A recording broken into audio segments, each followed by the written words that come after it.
प्रणाम, नमस्कार। बहुत स्वागत है आपका उस कार्यक्रम में जिसका नाम है हे प्रभु आनंददाता। आप अपनी प्रतिक्रिया, रिएक्शन, सुझाव हमें भेजते रहें। हमारा व्हाट्सएप नंबर जो स्क्रीन पे दिख रहा है 7009694440। इस कार्यक्रम में हमने अब एक प्रयास ये भी किया है कि उन विद्वत गुणी जनों के कोटेशंस और उनके कवित्व दोहे या उनके कविता या छंद या दोहों में ढले जो भाव हैं, उनकी व्याख्या को भी हम सनातन परंपरा की भाव भूमि पर देखें। और ऐसे ही इस भारत भूमि की एक बहुत प्रखर मेधा, जो बहुत ही चैलेंजिंग और बहुत ही पाखंड पर प्रहार करने वाली वाणी रखने वाले एक ऐसे ही ओजस्वी संत हुए हैं, संत कबीर। और जब वो बोलते हैं तो आज भी ऐसा लगता है कि आज भी हमारे उन रूढ़ियों पर, उन वर्जनाओं पर एक गहरी चोट हुई है। तो आज इस एपिसोड में हम कबीर की ही एक उक्ति से, उनकी बात से शुरू करेंगे। कबीर कहते हैं कि कोई ठग लूटने के लिए चला आ रहा है, लूटने की तैयारी है, लूट लेगा। अब ये ठग है कौन? जाहिर तौर पर जब यहाँ बात एक दार्शनिक परिप्रेक्ष्य में है तो ये ठग वो राग हैं हमारे, जो सब कुछ जानते हुए भी हमको बेबस कर देते हैं। और जैसे ये ठग ही तो हैं जो हमारे भीतर ही रहते। ठग किसको कहते हैं? जो कुछ और प्रस्तुत करके कुछ आपके पास से महत्वपूर्ण चीज़ ले जाता है। वाणी है हमारे पास ठग के रूप में, हमारे पास इंद्रियां हैं नाना प्रकार की, जिनके मोहपाश में, जैसे ठग अपने मोहपाश में बांध लेता है, वैसे हमारी ये इंद्रियां हैं। फिर आगे कबीर कहते हैं कि सखी आज मुझे बहुत अच्छे से तैयार करो, मेरी मांग में बहुत अच्छे से सिंदूर भरो। तो ये क्या ठिठकने की प्रक्रिया की तरफ कबीर इशारा कर रहे हैं? और सखियों की तरफ जब वो आते हैं तो कहना ये है कि मेरे अंदर अभी बहुत सारी ऐसी चीज़ें हैं जिसकी वजह से मैं पिया रूपी ईश्वर के मन को नहीं भा रही हूँ। तो मुझे बहुत अच्छे से तैयार करो, मेरे राग और द्वेषों को हटाओ मेरे भीतर से। फिर आगे चलें तो हम देखते हैं कि कबीर एक बात ये भी कहते हैं कि जो व्यक्ति संसार छोड़ता है उसके लिए चंदन की लकड़ियों से उसकी पार्थिव शरीर को रखकर विदाई दी जाती है। गले में पुष्पों की माला होती है, लोग प्रणाम करते हैं, सम्मान करते हैं। तो क्या कबीर ये भी इशारा कर रहे हैं कि जीवित रहते हुए तो इस सम्मान के लिए बहुत चुनिंदा लोग हैं जो इसके पात्र होते हैं, और मृत्यु के बाद जैसा हम सब कहते हैं कि भैया अब तो सब चला गया, तो माफ़ कीजिएगा, जाने वाला चाहे जितना उसकी छवि जीवित रहते जितनी भी रही हो, कई बार जीवन के दौरान ऐसी छवियां भी रहती हैं कि जिनको लेकर बहुत विवाद होते हैं, लेकिन मृत्यु के बाद हम भी कहते हैं सब विवाद चला गया भैया, जैसा भी था अच्छा ही था, जाने दीजिए, उसकी आत्मा को शांति मिले। पुष्प चढ़ाते हैं, प्रणाम करते हैं। जब कोई अंतिम यात्रा निकलती तो आप भी देखते हैं कि परंपरा है भारत में, दुनिया के और देशों में भी होगी, कि हम थोड़ी देर ठिठक कर प्रणाम करते हैं और उनकी आत्मा की शांति के लिए ईश्वर से प्रार्थना करते हैं। लेकिन कबीर क्या ये भी इशारा कर रहे हैं कि जीवित रहते ये सब क्यों नहीं करते, कि ऐसे ही शोभनीय रहो, जीवित रहते भी अपने पुष्पों की माला पहनो, तमाम चीज़ें हों। आज इसी पर हम बात करेंगे। हमारे साथ हैं हमारे विद्वान वक्ता, भगवत गीता के अध्येता, मानस मर्मज्ञ प्रोफेसर डॉक्टर सुरेंद्र बिहारी गोस्वामी जी। प्रणाम कर रहा हूँ गोस्वामी जी।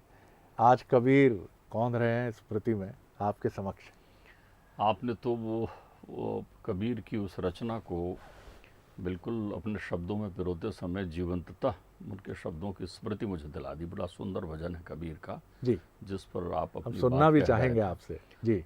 भजन तो अपनी जगह है ही, जी। लेकिन आपके विश्लेषण के साथ में मेरा ध्यान जो है बरिषद के जो 10 प्रचेता पुत्र हुए, जिन्होंने श्रीमद् भागवत में बड़ी सुंदर कथा है कि उन्होंने नारायण सरोवर में स्नान किया, गृहस्थ जीवन में प्रवेश के पहले तप करना चाह रहे थे, जिन्हें प्रत्यक्षतः शिव ने सरोवर से निकलकर रुद्र गीता सुनाई।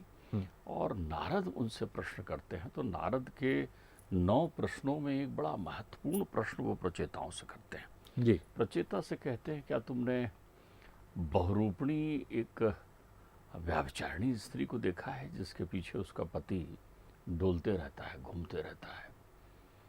चूंकि गुरु प्रश्न जब करते हैं तो बड़ा गूढ़ करते हैं। कबीर ने भी गूढ़ भाषा में ही ये कविता लिखी है, गीत लिखा है उन्होंने, ये भाव लिखे हैं। तो वो सावधान होते हैं कि आज गुरुजी पूछ रहे हैं तो हमको उत्तर देना है। तो उनमें से एक कहते हैं प्रचेता कि हाँ, मैं जानता हूँ उस व्यभिचारिणी स्त्री को जो नाना प्रकार के स्वांग रूप धारण करके विचरण करती है और उसके पीछे उसका जो पति है वो घूमता है, जैसा वो चाहती है वैसा वो करता है। तो बोले वो कौन है? बोले वो बुद्धि है। बुद्धि को उन्होंने एक उच्छृंखल और अपने मन आनंद से चंचला, समझ लीजिए कि चंचला स्त्री का स्वरूप दिया है उन्होंने, कि बुद्धि एक उस स्त्री की तरह है जो नाना प्रकार के परिस्थिति जन और माया के आवरण से आत्मा का नाम ही जीव हो जाता है। ये जीव ही बुद्धि का पति है। तो जब वो आत्मा अपना स्वरूप जीव के रूप में रख लेती है, अर्थात संसार को अपना घर और शरीर को अमर मानने लगती है, तब ठग सक्रिय होते हैं। तब आते हैं ठग। ठगों पर एक बड़ा सुंदर, ध्यान रखिए, किसी को आप कह दें कि चलो तुम्हें एकांत एक महल दे रहे हैं, वहाँ रहो, तो उसका मन कैसे बहलेगा? तो वो मनोरंजन की विषय वस्तु ढूंढता है। तो वहाँ उसे मनोरंजन की 2 विषय वस्तु मिलते हैं। एक ठग जो तमाशा कर रहे होते हैं, एक वो स्त्री जो इन ठगों के द्वारा ठगी जाती है। वो नगरी वही है, हरिद्वार जैसे दुर्लभ शरीर आप कहते हैं। तो अब ये ठग हैं कौन? ये 5 विषय, ये 6 विषय ही ठग हैं। पिताजी एक सुंदर दृष्टांत सुनाया करते थे कि किसी गांव में घूमते हुए एक साधु को रात हो गई। अब गांव में तो 7-8 बजे रात हो जाती है। अब साधु जी बेचारे वो बैठ गए कहीं पेड़ वेड़ के नीचे। वहाँ पेड़ के पास 5 चोर आए जी। 5 चोर आए और वो चोरी के संबंध में कार्य योजना बनाने लगे कि सुनो कहाँ चोरी करना है, कैसे करना है। एक की नज़र गई, कोई सो रहा है, तो उन्होंने देखा, बोले कौन? बोले जो तुम सो मैं। तो उन्होंने कहा अच्छा ये भी चोर आ गया है। अब वो बेचारे संत जी सज्जन आदमी, उन्होंने कहा जैसे तुम वैसे मैं। तो उन्होंने कहा एक काम करो, तुम भी हमारे साथ चोरी में चलो। संत जी ने कहा चोरी क्या होती है? बोले चलो क्या बात करते हो, आज हम सिखा दे रहे हैं। अब चूंकि वो 5 बड़े दक्ष थे और ये नए नए थे, तो इनको ये ड्यूटी दी गई, ये कर्तव्य दिया गया कि कोई आए तो तुम ये सीटी रख लो, बजा देना। उन्होंने कहा ठीक है। अब वो दरवाज़ा तोड़ के घर के अंदर गए, कूद कर पहुँचने के लिए पहुँचे, तो जैसे ही वो दरवाज़ा तोड़ने लगे इन्होंने सीटी बजा दी। उन्होंने कहा क्या हुआ? बोले कोई है? बोले हाँ है, देख रहा है। फिर ये दौड़े, दूसरे घर में गए, तीसरे घर में गए, रात भर जितने भी घरों में गए सीटी उनकी बज जाती थी। तो उन्होंने पूछा भाई कि कौन हमें देख रहा है? बोले वो जो अंदर बैठा है, जो तेरे अंदर है, साक्षी गोपाल, वो तुझे देख रहा है कि तू क्या कर रहा है। तो ये ठग भी जो हैं, जब इस शरीर रूपी नगरी में प्रवेश करते हैं तो शब्द स्पर्श रूप रस गंध बना लेते हैं और इनके पीछे ये बुद्धि बावली मतवाली हो जाती है और ठगी जाती है। तो कबीर बड़ा और साक्षी भाव से आत्माओं से देखते रहते हैं, क्योंकि अगर बुद्धि निर्मल हो तो आत्मा के साथ वर्ण करती है, आत्मा उसके साथ निकलता है। जब शरीर से ऊर्ध्वगामी होकर प्राण तत्व निकलते हैं शरद जी, तो आप ध्यान रखिए उसके साथ मन बुद्धि चित्त और अहंकार निकलता है, सूक्ष्म शरीर भी निकलता है। तो बुद्धि निर्मल हो तो उठ जाती है, निर्मल ना हो तो वो खींच लेती है जीव को फिर से, और फिर वो 84 के फेरे में रहता है। तो आत्मा उस समय बेचैन हो जाती है जब बुद्धि भारी हो जाती है। ठगी हुई बुद्धि को लेकर नहीं जाना चाहता आत्मा, इसलिए उसकी बेचैनी आखिरी में झलकती है। तो अब यहाँ पर चिंतन ये है कि कबीर सुंदर बात कह रहे हैं। कबीर की जो पंक्ति आप सुना रहे थे, ये बाल्यकाल से मुझे कंठस्थ रही है, मुझे आपने स्मरण में ला दिया। कबीर लिखते हैं, कोनो ठगवा नगरिया लूटल हो। कोई ठग है जो नगरी लूट रहा है। अब ये ठग कौन है? ये विषय रूपी ठग हैं। देखिए इंद्रियां बहिरंग हैं, बाहर देख रही हैं, तो आप असार संसार को अपना घर मानकर जब भटकते रहते हैं तो ठगे जाते हैं। तो वो आपकी नगरी लूट रहा है। कौन सी नगरी? ये दुर्लभ तन रूपी नगरी जो आपको मिला है, जिसे लेकर आए थे आप अप्राप्त को प्राप्त करने के लिए, जहाँ धर्म करना था, जहाँ अर्थ प्राप्त करना था, जहाँ आपको काम और मोक्ष प्राप्त करना था। फिर वो पंक्ति में सावधान करते कहते हैं, उठो री सखी मोरी मांग संवारो। अब ध्यान रखिए, विवाह के लिए कन्या का सुशीला होना आवश्यक है। सुशीला होने का अर्थ होता है सदचरित्र होना आवश्यक है। सच्चरित्र का अर्थ होता है संस्कारवान होना आवश्यक है। संस्कारवान का अर्थ होता है उसके आचार विचार में शुद्धता होनी चाहिए, वो गृहस्थ जीवन में प्रवेश के योग्य होना चाहिए। तो वो कह रहे हैं, उठो री सखी मोरी मांग संवारो, दूल्हा मुँह से रूठल हो। अब दूल्हा तो नाराज है ना, क्योंकि वो तो ठगी गई है, संसार ने उसे ठग लिया है, उसके आचार विचार सब भ्रष्ट हो गए हैं। तो अपनी उन सखियों को आवाज दे रही है जो अंतर मन में है, वो मन को कह रहा है, वो बुद्धि मन को कह रही है कि कुछ करो, ऐसा कुछ जतन करो कि मेरा चित्त चैतन्य चैतन्य हो जाए, मन में निर्मलता आ जाए और दूल्हा मुझे पसंद करने लगे, वो आत्म तत्व मेरा जागृत हो जाए और फिर परमेश्वर से मेरी मुलाकात सुनिश्चित हो जाए। तो वो कह रही, मुझे तैयार करो, 16 श्रृंगार करो, मेरे जीवन में वो आनंद दो, मेरे सारे उन कर्मों को प्रायश्चित की गंगा में नहलाकर मुझे शुचिता प्रदान कर दो। फिर वो कबीर कहते हैं, चंदन काठ को बनल खटोलना। आपने एक बड़ी अच्छी बात कही है जी, वो सुन के मन प्रसन्न हो गया। ये एक चिंतन का विषय है, सबको सोचना चाहिए कि जीते जी सम्मानी होना बहुत कठिन तप है। ध्यान रखिएगा, सम्मानी आप हो सकते हैं धन खर्च करके, सम्मानी आप हो सकते हैं पद प्राप्त करके, लेकिन ये सम्मान झूठा है, यथार्थ नहीं। जितने दिन आप कुर्सी में हैं, जितने दिन आप पद में हैं, जितने दिन आप धनपति हैं, उतने दिन आपको सम्मान मिलेगा, और जिस दिन वो नहीं है उस दिन वो सम्मान नहीं मिलेगा। आपके माता पिता चाहे धनी हो चाहे निर्धन, चाहे रूपवान हो चाहे कुरूप, आपके लिए सदैव सम्मानी रहते हैं ना, क्योंकि उनका कर्तव्य ऐसा होता है, आपके चित्त में उनका एक छाप ऐसा लगा होता है कि वो चाहे निर्धन हो चाहे धनी हो, चाहे अच्छे हो चाहे क्रोधी हो, आपके लिए पूजनीय रहते हैं। सम्मान वो कहलाता है। तभी हम ईश्वर को सबसे पहले कहते हैं, तुम्हें हो माता च पिता तुम्हें हो। तो क्या आप माता पिता की तरह सर्वमान समरस एक दृष्टि रखते हुए सम्मानी हो सकते हैं? ये कठिन बात है। तो जीवन में जीते जी सम्मान प्राप्त कर लेना इस शरीर की मुक्ति का सबसे बड़ा साधन है, और वो तब संभव है जब आप परमार्थ पथ के पथिक होते हैं। तब आपको सम्मान आपके पीठ पीछे प्राप्त होता है, आपके सामने आपको महसूस ही नहीं होता कि आपको सम्मान मिल रहा है, क्योंकि आप तो सब बांटते चले जाते हैं। देने वाला और है देत रहन, और लोग मापे भरम करे ताते नीची रहन। आप तो ऐसे दानवीर हो जाते हैं कि आपको लगता है कि मेरे पास जो कुछ है वो सब बांट दूं, न बची छछिया बचिया न पिछोरी, नंद ने बांटा, सर्वस्व लुटा देते हैं, तेरा तुझको अर्पण, तन मन धन सब है तेरा, तब सम्मानी होते हैं आप। लेकिन ऐसा निस्वार्थ भाव जीते जी नहीं आता। तो फिर एक विधान बनाया गया है हमारे समाज में, हमारी संस्कृति में, हमारे अध्यात्म में, कि जो व्यक्ति शव हो जाता है, अर्थात उसके जीवन से सारे तत्व विसर्जित हो जाते हैं, तो आप देखिए जो आएगा वो आपके सामने से शव निकल रहा है तो आप प्रणाम करते हैं। और तो और ये कथा प्रचलित है कि कहीं आते जाते समय कोई शव आपको दिख जाए तो शुभता मानते हैं। क्यों मानते हैं शुभता?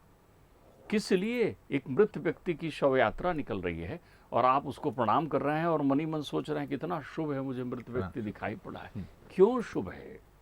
सपने में कोई मृत व्यक्ति दिख जाए तो शुभ मानते हैं, शुभता का प्रतीक। स्मशान की यात्रा को शुभ मानते हैं। ये क्यों? ताकि आपके अंतर चित्त में शुद्धता आ जाए, संसार की नश्वरता का भान हो जाए, आपका मन पवित्र हो जाए, तो फिर आप जीते जी सम्मानी होने के पथ पर चले। लेकिन आप करते ये हैं कि आप नहीं कर पाते, तो फिर चंदन काठ को बनल खटोला, तामे दूल्हा सूतल हो। अब सोया हुआ है वहां जाकर के, वो मरा नहीं है, सोया है। ध्यान रखिएगा, सुसुप्त है। वो तो देख रहा है साक्षी भाव से कि कैसे ये नगरी लुट गई, कैसे ये विषयों ने इनको ठग लिया। फिर वो अंतिम बात अपनी कहते हैं साहिब कबीर कि कहत कबीर सुनो भाई साधु, कहत कबीर सुनो भाई साधु, और जग से नाता टूटल हो। अब नाता जग से टूट रहा है, तो जैसे ही नाता आपका जग से टूट जाता है तो सारे ठग भी यहीं रह जाते हैं। तो जीते जी यदि आप ठगों से मुक्त हो सकें तो आपका प्रयत्न तो सर्वमान्य हो जाए, आप तो जीवन की सारी सुलभता प्राप्त कर दें। लेकिन आप ये ज्ञान प्राप्त कर पाते हैं अपने अंतिम समय में कि आप ठगे गए। आप देखिए बहुतेरे लोग हैं जो जीवन में, आप देखिए किसी ऐसे व्यक्ति से मिलिए जिसने जीवन की लंबी यात्रा कर ली हो, वो बैठा हो घर में चिंतन की मुद्रा में, तो आप उससे पूछिए कि आपने जीवन में क्या खोया क्या पाया, तो आपको बताएगा कैसा ठगा गया। कोई कहेगा मुझे संबंधी ने ठगा, कोई कहेगा मुझे रिश्तेदारों ने ठगा, कोई कहेगा अरे मेरे जमाने ने मुझे मूड बना दिया। बिल्कुल तो कितनी बातें उसके दिमाग में रहेगी। किसी युवा से जो किसी आवेग में हो और किसी बच्ची से जो आवेग में हो, वो अपनी प्रक्रियाओं से जब वो लोग कुछ समय गुजरता है, कुछ काल गुजरता है, तो वो ठगे महसूस करते हैं। तब ना लड़ते हैं एक दूसरे से कि हम ठगी, तुमने हमें ठग लिया, हमने तुम्हें ठग लिया। ठगे तो तुम तभी गए थे जब तुम्हारी बुद्धि में मलिनता आ गई थी।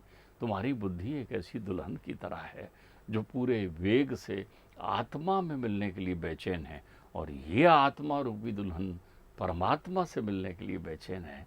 तुम चाहती हो कि आत्मा तुम्हें एक सखी के रूप में रखे, ये इंद्रियां तुम्हारी सहेलियां बन जाएं, तुम्हारे मन में इतनी निर्मलता हो जाए कि फिर इंद्रियां जो है बहिर्गामी ना होकर अंतर्गामी हो जाए। ध्यान रखिए, मृत्यु एक कठिन तपस्या है। बहुत सारे व्यक्ति जो हैं ऐसे ठगे जाते हैं। मुझे तो जब भी ये सुनता हूँ तो मुझे ठगने में एक अपने पड़ोसी देश पाकिस्तान के राष्ट्रपति उस समय भुट्टो थे, कोई जुल्फिकार अली भुट्टो साहब थे। उनको वहाँ के शासन तंत्र ने फांसी की सजा सुनाई। अब वो बहुत छटपटाए पहले कि मुझे फांसी ना हो, लेकिन जब सुनिश्चित हो गया और जल्लाद उन्हें पकड़कर घसीटते हुए फांसी के फंदे के पास ले जाने लगे, तो उन्होंने फंदे की गांठ जैसे ही लगानी चाहिए तो गांठ गड़ने लगा उन्हें। तो उन्होंने जल्लाद से कहा, सुनो भाई, जरा इस गांठ को थोड़ी ढीली और मुलायम कर दो ताकि ये गड़े ना। मृत्यु की स्थिति में है तब भी ठगने के लिए आप अपने आप को प्रस्तुत कर रहे हैं। आपका जीवन, आपका संसार एक माया का वो आवरण है जहां आप नित्य ठगे जा रहे हैं। बुद्धि को शुद्धि के पथ पर चलाइए, आपकी बुद्धि को निर्मल करिए, क्योंकि आप चूंकि अनादि अखंड अछेद अभेद, और आपका अंतर्मन, आपकी आत्मशक्ति इतनी बलवती है क्योंकि वो चित्त चैतन्य। आप ध्यान रखिए, जितनी इंद्रियां थी जब उनको इकट्ठे करके एक हिरण गर्भ का रूप परमात्मा ने धारण किया था, तब भी वो सक्रिय नहीं हुई थी। तब परमात्मा चित्त चैतन्य बनकर आए थे। वो साक्षी गोपाल तो तुम्हारे अंतर्मन में है। अब कोई कहता है कि नहीं, वो आत्मा तो कुछ बोलती नहीं है।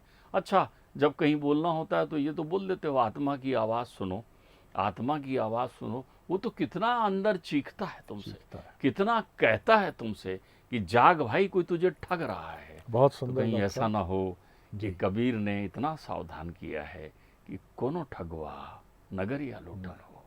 कितनी सुंदर बात है कि मरने के पहले कितनी आयरनी है, जिसको अंग्रेजी में कहते हैं, कितना विरोधाभास है।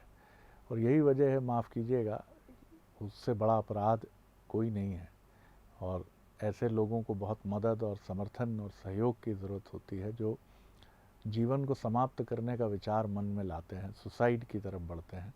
लेकिन मैं पढ़ता हूँ कि दुनिया में अनेक लोग जो किन्हीं कारणों से निराश नहीं होना चाहिए, ईश्वर करे वो अपनी निराशा से निकलें, खुद प्रयास करें, लेकिन वो नेट पर या ऐसी किताबें ढूंढते हैं कि मरने के सबसे सरल तरीके। अब मृत्यु की दहलीज पर खड़े होकर भी आप सरलता ढूंढ रहे हैं, तो ये विरोधाभास है और जीवन को समझने में कहीं ना कहीं हम सबकी एक बड़ी भूल की तरफ इशारा करता है। और यही वजह है कि कबीर आगाह करते हैं, बहुत देर हो जाती है कई बार। शरद जी, मैं आपने चूंकि एक बड़ा गंभीर शब्द छेड़ा है, तो मैं थोड़ा यहाँ एक इशारा करना चाहूँगा कि जिस पल आप समझ लेना कि आप मर नहीं सकते, उस पल आप मरने के ठिकाने ढूंढना बंद कर देंगे। मरता तो ये शरीर है ना, ये बुद्ध चित्त और आत्मा अनादि नहीं मरती।